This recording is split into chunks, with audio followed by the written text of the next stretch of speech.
Assalamu alaikum, barkanku da dawowa wannan channel. Yau za mu yi an samu sabon tax a Verify Exchange wanda aka iya samun dala 200 a cikinsa, amma kuma ta trading na Future Trade Lite. Yanzu abin da suke so kawai ka yi,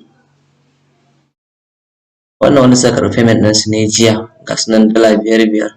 To shi kuma wannan sabon tax ɗin ga shi nan dala 200 za su baka kyauta. Dala 200 za su baka kyauta. Kai za ka yi following na account ɗin sai na CoinCap Market, sai ka ajiye review.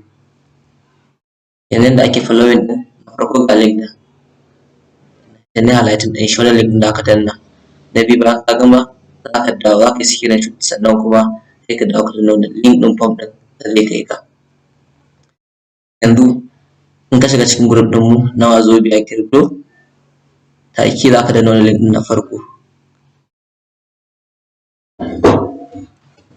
Idan ka danna, ga shi na account ɗin su Verify.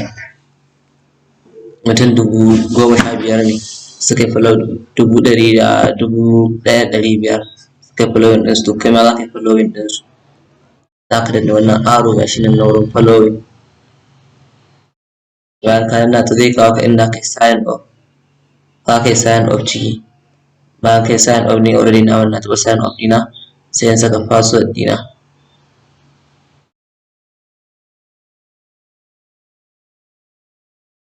Doesn't match, bara in yi continue. Za ka iya continue with Binance, with kaza.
Fatan dai kuna biye da ni.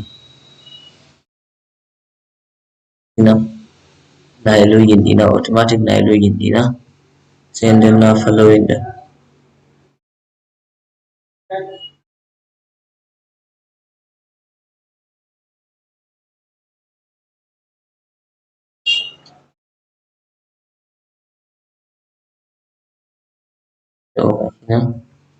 Bayan na yi login successful, to bayan na yi login successful zan yi searching ɗin su gashi nan. Za ka saka BYDF ga su nan, sai ka shiga exchanges ɗin tasu komai da komai bayanin yana ciki. To direct sai ka dawo cikin WhatsApp ɗin, sai ka ƙara danna link ɗin, zai kai ka cikin exchanger. Ina kai ka already ka gani na yi sign up, gashi nan. To sai kai following. Idan kai following, in kai following, in yi follow successful, sai kai screenshot ka ajiye. Idan kai screenshot gashi nan paste ɗinsu komai da komai, za ka iya retweeting, ka yi liking, ka yi kuma comment duk a ciki.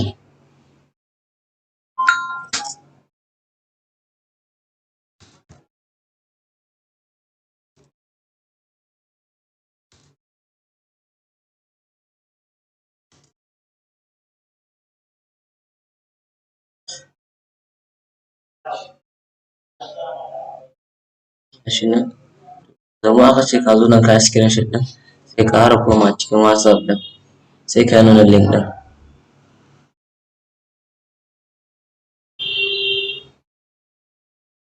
Gashi nan, za ka zo ka ɗau UID ɗinka, za ka ɗau UID ɗinka ka saka, sannan aka shiga screenshot, sai ka ɗora wannan files ɗin naka.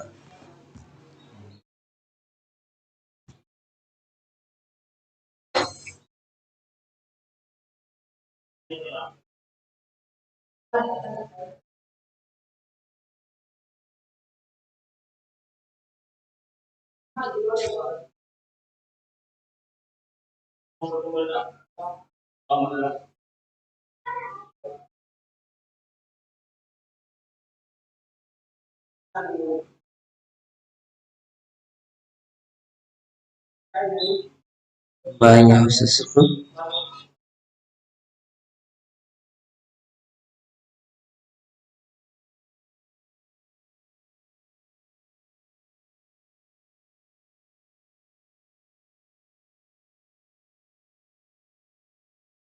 za ka dawo,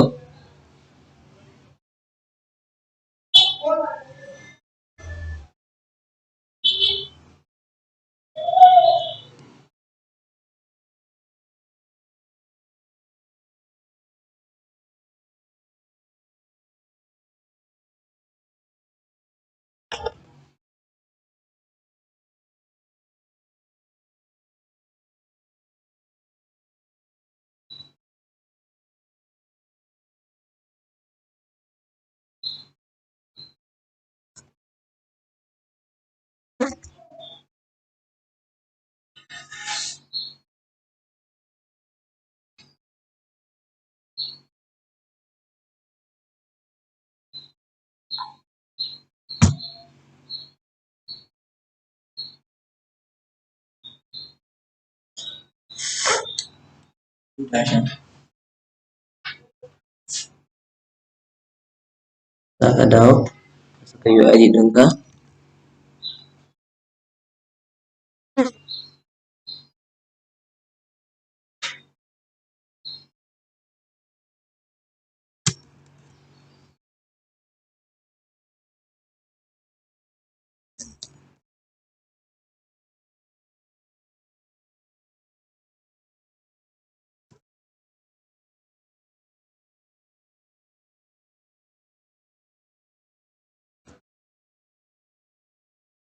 ka saka,